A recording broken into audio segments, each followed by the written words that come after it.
Ok, vivir de acuerdo a lo que nos manda la Biblia. Ajá, ¿qué más? Una persona apartada del pecado. Una persona que se aparta del pecado. Ajá, ¿qué más?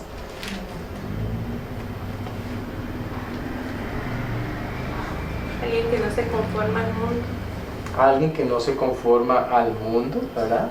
Como que el mundo es lo contrario, entonces, ¿verdad? A lo que es santidad. ¿Qué más?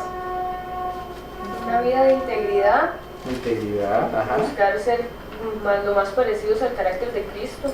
Ok, parecidos al carácter de Cristo. Muy bien, muy bien, muy bien, muy bien. ¿Algo más? Santidad, estar vivo y comunión con Dios. Comunión con Dios, muy bien. La palabra comunión quiere decir algo que se tiene en común, ¿verdad? No estar en el pecado. Sí, es como estar de acuerdo con Dios, ¿verdad? Sí, No estar en el pero pecado. Todo lo que dice la palabra. Muy Como dice bien. la palabra, el que dice estar en Cristo debe andar como él anduvo. ¿Ah? Sí. Exacto, si primera de Juan, ¿verdad? Debe andar como él anduvo. ¿Ok? ¿Qué más? O ya ahí estamos.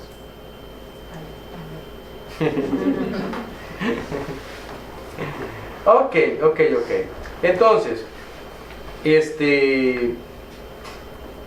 quiero que veamos primero, para empezar, un poco acerca de lo que santidad es y de lo que santidad no es, ¿verdad? Entonces quiero que se coloque un versículo en su cabeza ahorita, que la palabra de Dios nos dice que sin santidad nadie verá al Señor, ¿verdad? Sin santidad nadie verá al Señor. Entonces, algunas personas han tomado este versículo como una forma de decir que si usted no está bien con Dios y el Señor bien, usted se queda, ¿verdad? O sea, usted ya no va en el rapto. ¿Por qué? Porque el versículo dice, sin santidad nadie verá al Señor, ¿verdad? Entonces, se agarran de ahí para decir esto. Entonces, en esta serie que hemos titulado Santidad en el Cristiano, lo primero que vamos a ver el día de hoy es lo que la santidad implica. ¿Qué es lo que la santidad implica? Entonces, primer punto. El primer punto tiene que ver con nadie puede ser santo si no es justificado primero. ¿Ok? Nadie puede ser santo si no es justificado primero. Entonces, cuando la Biblia dice, sin santidad nadie verá al Señor, imagínenselo usted como la primera capa, la capa fundamental que se pone en cuanto a salvación para decir, esto es lo primero que tiene que estar para que haya santidad. Para que haya santidad. Esa capa fundamental. ¿Cuándo llega esa capa fundamental? Llega cuando nosotros aceptamos al Señor Jesús. Entonces ahí empieza nuestro proceso de santificación. ¿Por qué? Porque alguien que no tiene a Cristo como Salvador, no ha sido justificado de sus pecados. Entonces, ¿qué pasa con esa persona? Esa persona todavía vive en la carne. Lo que llamamos el viejo hombre. Y el viejo hombre no se va a sujetar a las leyes propias de Dios, ¿verdad? ¿Qué ocupa para sujetarse a las leyes propias de Dios? Ocupa tener justificación de sus pecados, ¿verdad? Entonces, vaya a Romanos, para dejarle claro este punto. Romanos, la palabra de Dios en Romanos nos va a explicar muchas cosas que tienen que ver con la justificación de nuestros pecados. Pero por lo pronto, quiero que se mueva a 5.1. No es normal. 5.1.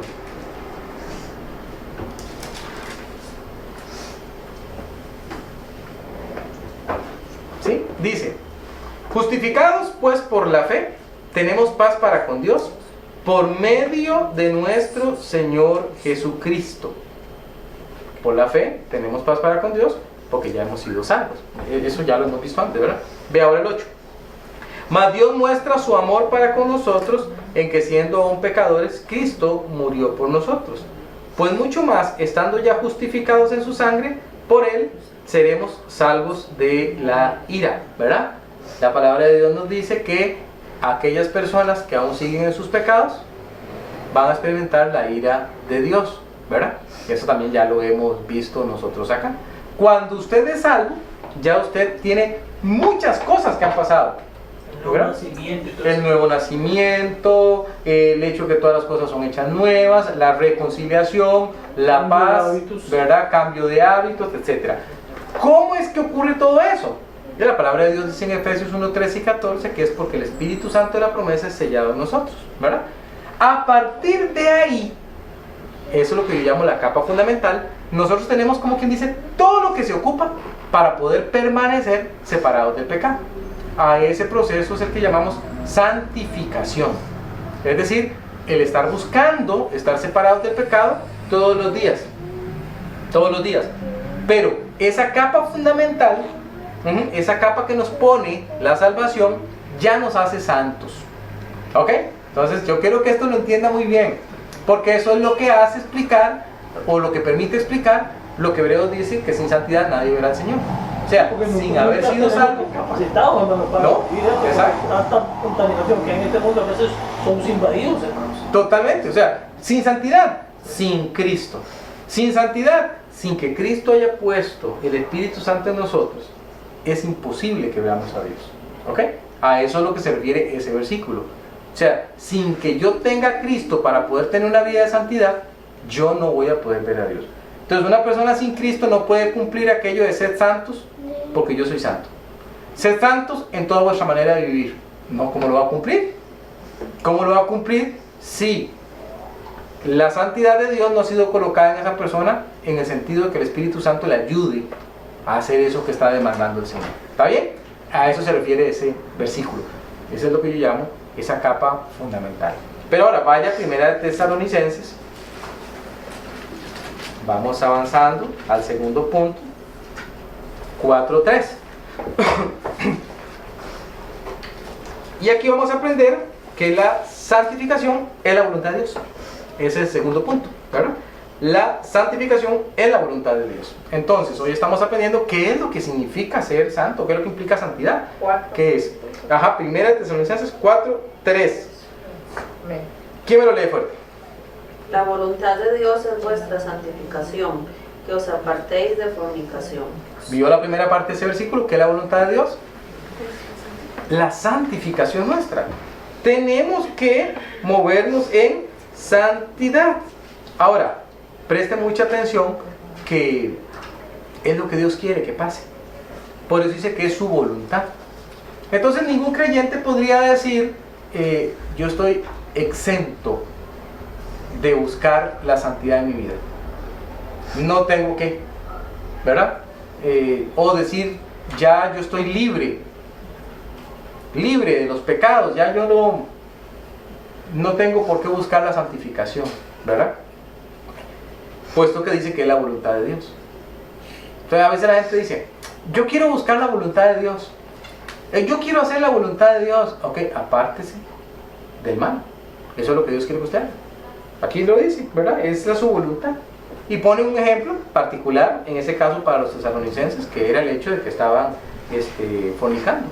Y dicen, quítese de la fornicación, ¿verdad? No siga, por decirlo de alguna manera, no siga por ahí, ¿verdad? Entonces, ese punto también es muy importante que nosotros lo tengamos claro.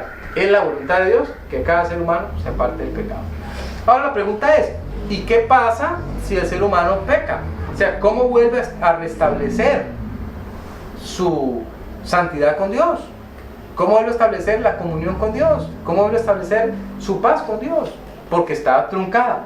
Sabemos que el pecado separa. Porque le meten la voz, no, ustedes cada rato está pecando. Exacto. Y eso Y meternos- por eso estamos viéndolo justo ahorita, porque en nuestro caminar diario estamos viendo temas que tengan que ver con el diario vivir del cristiano, ¿verdad? Y estamos viendo de primero, que es el caminar en santidad, que es la voluntad de Dios, acabamos de decir, y que se ocupa primero de Cristo para poder empezar en esta carrera. Pero ahora, ¿cómo pasa en el día a día cuando alguien peca? ¿Qué es lo que esa persona debiera hacer? O sea, la voluntad de Dios es que nosotros no pequemos. No pequemos ni una vez. Eso es lo que Él quiere. Y nosotros podríamos hacerlo si viviéramos todo el tiempo sometidos a Él. Pero vivimos en un cuerpo de carne. Y este cuerpo de carne es atraído por la carne, por el mundo y por el diablo. Son nuestros enemigos, ¿verdad? todo el tiempo, todo el tiempo. Entonces usted dice, bueno, y entonces quiere decir que algunas veces yo voy a pecar. Sí, ¿qué voy a hacer en esos casos? Ya rompí la separación que Dios me pedía del pecado. Dios me dice, mi voluntad es que usted se santifique, sepárese del pecado. Y yo cometí un pecado. Entonces aquí es donde vienen las respuestas de la gente. Entonces mucha gente dice, Jay tiene que volver a aceptar a Jesús. Tiene que volver a aceptar a Jesús porque Jay ya perdió su salvación por pecar. Pero recuerde que antes yo le dije que había una capa fundamental, ¿verdad? Que la puso Cristo. Entonces esa capa fundamental no se va. Esa capa fundamental ya se la dieron a usted. Usted la tiene ahí. O sea, usted tiene el potencial para ser santo. Lo que pasa es que se dejó guiar por la carne, por el diablo, por el mundo, y entonces usted pecó, ¿verdad? ¿Qué tiene que hacer? Tiene que volver otra vez a restablecer su relación con Dios. Pero tiene que volver a aceptar a Cristo. O sea, no tiene el más mínimo sentido decir eso, ¿verdad? No tiene... Si nosotros tuviéramos que aceptar a Cristo cada vez que pecamos, tendríamos que hacerlo como cada hora, cada 10 minutos, cada 5 minutos, ¿verdad? Ahí es donde viene lo ilógico de todo esto. Entonces, 1 de Juan 1:9, ¿usted conoce este versículo? Es muy conocido. Nos explica esto y nos lo explica muy bien, para que no tengamos nosotros ninguna duda. Y usted va a ver lo ilógico, después de leer esta porción, que resulta pensar que la salvación se pierde. Vea, dice la palabra de Dios, 1 de Juan 1:9, dice, si confesamos nuestros pecados, Él es fiel y justo para perdonar nuestros pecados y limpiarnos de toda maldad. Si decimos que no hemos pecado, le hacemos a Él mentiroso y su palabra no está en nosotros. Pero vean 2:1, hijitos míos, estas cosas os escribo para que no pequéis. Eso es lo que Él quiere, santificación, ¿verdad? Y si alguno hubiere pecado, abogado tenemos para con el Padre, a Jesucristo el justo. ¿Para qué serviría un abogado si yo vuelvo a aceptar a Jesús? O sea, entonces el abogado no hace falta, ¿verdad? Pero el abogado es para que interponga sus buenos oficios, interponga su sangre preciosa y diga, yo ya pagué, ya puse la capa fundamental en la vida de esta persona. Padre, perdóname por mis méritos, por mi sangre derramada, ¿verdad? ¿Y qué hace el Padre? Le perdona. Le perdona. Vuelve a estar en comunión con nosotros. Y nosotros con Él. Esa es la idea. Una persona dice que Dios nos pone un manto, que ese manto ya pues lo que es la sangre. Listo, exactamente, exactamente. Por eso dice la palabra de Dios que si nosotros decimos que no hemos pecado, nos engañamos, le hacemos a Él mentiroso y demás. O sea, somos conscientes que estamos sometidos al pecado, pero estamos en una lucha. La naturaleza antigua contra la naturaleza nueva. La naturaleza nueva buscando la santificación, la naturaleza antigua perdida en su pecado siempre. Siempre, porque aunque yo soy salvo, vivo en un cuerpo de carne que está perdido. Quiere pecar. Entonces, para que yo pueda cumplir el mandato de Dios de que, mire, yo quiero que usted viva en santidad, yo tengo que permanecer alimentando más la naturaleza espiritual que la carnal. Porque si yo alimento la carnal, ya voy a querer las cosas de la carne, ¿verdad? Y cuando eso pase, tengo que pedir perdón. El abogado entra en mi favor, interpone sus buenos oficios, intercede por mí y Dios me perdona. Soy limpio de mi pecado. ¿Ok? Entonces, y sigo mi carrera de santidad. ¿Ve? Sigo mi carrera de santidad. O sea, no es que la carrera se truncó. Mi carrera de santidad siempre tengo que estarla buscando. Siempre. Y hay que estar siempre, reconociendo. siempre. A saludo, Señor, en este día si te fallé, perdóname porque muchas ¡Claro! veces no se dan ni cuenta y nos metió la De hecho, recuerden lo que hemos dicho aquí, ¿verdad? Que hay pecados que son por omisión. O sea, yo omití. Por ejemplo, la voluntad de Dios es que nosotros oremos por la paz de Israel. Le voy a preguntar, ¿oró usted por la paz de Israel hoy? Pero hay un salmo que dice que oremos por la paz de Israel. Eso es lo que Él quiere que hagamos, que oremos por la paz de Israel. Y por omisión, yo no lo hice. Y la palabra de Dios dice que el que sabe hacer lo bueno y no lo hace, le es pecado. Yo sabía que tenía que hacerlo, pero no lo hice. La voluntad de Dios es que nosotros oremos por nuestros gobernantes. ¿Oró usted por sus gobernantes hoy? ¿Pidió sabiduría para ellos? Ya pecó, porque es un mandato de Dios. Dios le pide que lo haga. ¿Ve? Y usted dice, wow, pero che, yo ni siquiera me acordé de eso, pero Dios le dice que lo haga y usted no lo hizo. Entonces son pecados de omisión. Solamente con eso ya vamos perdiendo, porque solo le mencioné 2, pero la lista es más amplia. Hay muchísimos más, ¿verdad? Pero muchísimos más que podríamos mencionar esta noche, y de repente usted va a decir, uy, estoy en deuda con el Señor. Entonces aplica lo que está diciendo mi hermano. ¿Qué debería hacer yo? Debería haber un momento en mi día donde yo oro al Señor, y parte del bosquejo de mi oración tiene que incluir un espacio para decirle al Señor, perdóname por los pecados que yo ya sé que cometí, pero también por los que ni cuenta me di, y los he cometido también. Cosas que no hice o cosas que hice y ni siquiera las vi malas. Yo creí que estaba haciendo correctamente.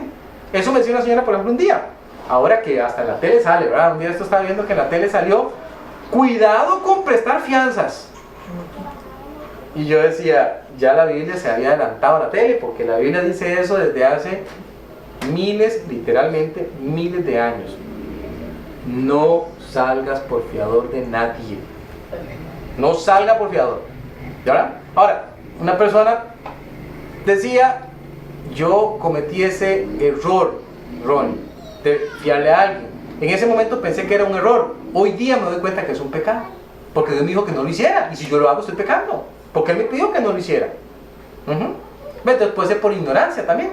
Uno puede estar haciendo algo pensando que hay que ayudar al prójimo, ¿verdad? Que hay que ser buena gente. Un muchacho me decía un día, ¿y qué pasa con el versículo donde el Señor dice al que te pida dale? Y digo yo, no, usted lo sacó de contexto. Usted lo sacó de contexto ese versículo. Porque decía, es que yo a todo el mundo le doy, y si me viene a pedir una fianza yo fío, porque el Señor dice que al que te pida dale. No saque el versículo de su contexto, porque pasan este tipo de cosas. Entonces, por ignorancia, una persona también puede estar haciendo cosas que son contrarias a la santidad que nos pide el Señor, ¿verdad? ¿Qué hay que hacer? Tengo que ir al Señor diariamente, pedirle perdón por mis pecados, tal vez ni siquiera diariamente. Hay algunos que dicen, bueno, no, yo quiero hacerlo como lo hacía Daniel, 3 veces al día, o como lo hacía el salmista, que dice 7 veces al día te alabo, entonces elige a 7 tiempos. Lo importante es que usted lo haga. No puede andar cargando pecado, porque el pecado lo único que va a hacer es evitarnos vivir en la santidad que Dios quiere que nosotros vivamos. ¿Vamos bien hasta aquí? ¿Sí? Es muy importante entender esto. ¿Por qué? Porque se trata de lo que yo vivo todos los días. Todos los días, ¿verdad? Ahora, vamos a Proverbios 28:13. Proverbios 28:13 también habla de esto de confesar el pecado, pero quiero aprovecharme de la palabra confesar para quedar claros en qué es lo que yo hago cuando voy a pedirle perdón a Dios. Entonces seguimos en el mismo punto 3 todavía. Vamos a hablar de esa confesión de la que la palabra de Dios nos habla. Proverbios 28. 28:13. También la palabra de Dios nos va a hablar de ese mismo proceso, ¿verdad? Dice, el que encubre sus pecados no prosperará, mas el que los confiesa y se aparta alcanzará misericordia. ¿Ok? Entonces, la promesa es que al confesar hay misericordia. Pero también hay una directriz, apártese. Apártese, no sigan el pecado, ¿verdad? No sigan el pecado, apártese. O sea, el intento del corazón de la persona cristiana tiene que ser siempre tratar de vivir en santidad. Eso es lo que nos hace diferentes, ¿verdad? Ahora, otra vez, no es que no pequemos, lo hacemos, pero cuando pecamos, confesamos nuestro pecado. Ahora sí, ¿por qué me vine aquí en este punto número 3? Porque muchas veces nosotros a la hora de hablar con Dios no hacemos una confesión de pecados, hacemos una mención del pecado. Son diferentes. Una confesión es diferente de una mención. Vamos a poner el ejemplo con un estrado. Es decir, usted fue llamado a una sala de juicio porque usted vio algo y usted va a servir de testigo, va a confesar lo que usted vio. ¿Ok? Entonces supongamos que el juez le pregunta, bueno, confiésenos qué fue lo que usted vio. Y usted entonces dice, Jay, no, yo vi que él le mandó un disparo a una persona. Y el juez dice, ok, anote ahí que le mandó un disparo y entonces vamos a tomar la decisión de una vez. Debido a lo que usted vio, usted es culpable y usted va para la cárcel. ¿Funciona así? No, ¿verdad? Si yo llegara y dijera, no, el juez dice, deme más detalles. Entonces, bueno, sucede que la noche del 13 de mayo, al ser las 5:32 de la tarde, yo me hallaba caminando por el barrio Pavas, por la calle 13, había como unas 5 personas más que caminaban por esa misma calle. En eso pasé frente a una casa blanca, portones negros, el portón fue abierto, y cuando el portón fue abierto, yo vi que esta persona salió y con un arma corta, él procedió a disparar, le dijo tal cosa. O sea, confesar tiene que ver con dar detalles. Confesar tiene que ver con decir las cosas completas, ¿verdad? Entonces, cuando hablamos de confesar el pecado, entonces muchas personas no abandonan sus conductas pecaminosas porque no las confiesan, tan solo las mencionan, no las ven como una problemática grave, no las ven como algo que debieran dejar de hacer. Entonces, supongamos que yo estoy habituado a la mentira, yo suelo mentir, digamos que ese fuera un pecado que yo cometo diariamente, y llego a orar, ¿verdad? Llego a orar, y entonces yo digo, Dios, vea, perdóneme por todas las mentiras que dije el día de hoy, y por cierto, también ayúdeme en mi trabajo, y ayúdeme con mi familia, y yo dejé ahí la... Mañana, Señor, por cierto, hoy he mentido otro montón de veces, perdóneme. Entiéndame el punto, no es que Dios no te va a perdonar, el punto es que difícilmente vas a salir de esa conducta pecaminosa a menos que empeces a decirle a Dios, Dios, vea, lo que pasa conmigo es que a veces yo ni siquiera ocupo mentir, pero ya se me ha hecho un hábito tan malo que yo miento casi que por deporte, Señor, y yo necesito que usted me ayude, porque vea, viene el jefe y me pregunta cosas y yo me pongo nervioso y le digo mentiras. Viene la señora y me pregunta cosas y yo le digo mentiras. Viene el vecino, me pregunta cosas, yo le digo mentiras, Señor. Y ya esto se me volvió algo que yo no puedo controlar. Ayúdeme, por favor. ¿Ok? Ahí hay algo diferente que tan solo decir, Señor, perdóneme por todas las mentiras que dije el día de hoy. Ahí hay alguien que quiere que el Señor le ayude para que no siga cometiendo ese pecado. Por eso el Señor nos manda a confesar nuestros pecados. Ahora, que el hermano mencionaba, bueno, voy a ir donde otra persona, un psicólogo, un consejero, un buen amigo, un sacerdote, un pastor, y le voy a confesar todo lo que yo he hecho para que él ore por mí. Eso no es bíblico. Eso no es bíblico. En ninguna parte, pero ninguna, no hay ni medio versículo que nos diga a nosotros que tenemos que hacer eso. Si usted quiere contarle a una persona sus problemas porque quiere recibir un consejo, una ayuda, está bien, hágalo. Pero esa persona no tiene la capacidad de perdonar su pecado. ¿Por qué? Porque acabamos de leer un versículo en 1 Juan 2:1 que dice que solo hay un abogado, ¿se acuerda? Sí. Ese abogado único es Jesús. Jesús no comparte ese puesto con nadie. Jesús no dice, bueno, y ustedes también pueden hacerlo. Mucha gente se ha tomado de un versículo, que es el versículo cuando el Señor le habla a los apóstoles y le dice que a quienes ellos remitieren pecados les serán remitidos. Entonces la gente dice, ve, los apóstoles podrían perdonar pecados. Bueno, en ese caso serían solo los apóstoles, si fuera cierto, ¿verdad? Nadie más. Y ya los apóstoles se murieron. Entonces ya nadie más puede. Pero otra vez, sacan un versículo de su contexto, no lo estudian bien y no se dan cuenta que lo que el Señor Jesús está diciendo es que por medio de la predicación que ellos van a llevar alrededor del mundo, cuando las personas escuchen del Evangelio y tengan al Señor Jesucristo, todo pecado que tengan les va a ser remitido. Claro, eso es lógico y eso es cierto. Así es que va a funcionar, ¿verdad? Lo sacan de su contexto y se armaron toda una doctrina de confesión, que no tiene nada que ver con Dios, no tiene nada que ver con la Biblia, no tiene nada que ver con Jesús, ¿verdad? Entonces, cuando hablamos de confesar, no estamos hablando de eso, ¿verdad? Estamos hablando de que cada cristiano tiene ese deber por sí solo. Cada cristiano tiene que ir a hacerlo. Voy a ir a confesar mi pecado delante de Dios y a pedirle que me ayude para no seguir en esta conducta pecaminosa. A eso se refiere la Biblia cuando dice y se aparta. Y se aparta. O sea, tiene que haber una intención de apartarse, ¿verdad? Cuando la mujer aquella descubierta en el acto mismo del adulterio, el Señor Jesús le habla, Él le dice, vete y no peques más. Ahora usted me dirá, J. Ronnie, esa mujer iba a ser perfecta toda la vida. No, lo que estaba tratando de darle a entender al Señor es, no siga con ese pecado que usted ha estado practicando. Está mal. Póngase bien. Va a casarse, cásese entonces y listo, pero no ande con un hombre y con otro y con otro. Corrija su pecado, ya no más. Póngase en orden con Dios, ¿verdad? Es lo que nosotros también tenemos que hacer. Entonces, no chineamos pecado en el sentido que no lo dejamos en nuestra vida, porque ya vimos que la voluntad de Dios es nuestra santificación. Lo confesamos, lo cual quiere decir que vamos y se lo hablamos a Dios como debe ser. A veces hay pecados que usted cometió y usted tiene que confesarle al Señor lo que usted hizo, pero a veces también hay que confesar al Señor la intención que hay en el corazón.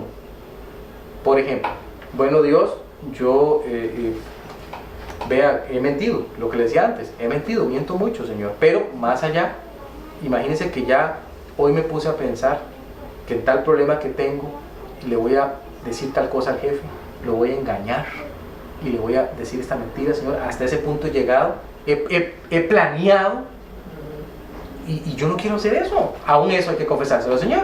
Sí, eso está mal. O sea, haber tenido ese pensamiento de armar toda una mentira está mal. Entonces yo quiero que usted me perdone por esos malos pensamientos que tuve y que me ayude a no llevar a cabo ese plan, porque eso es pecado, ¿verdad?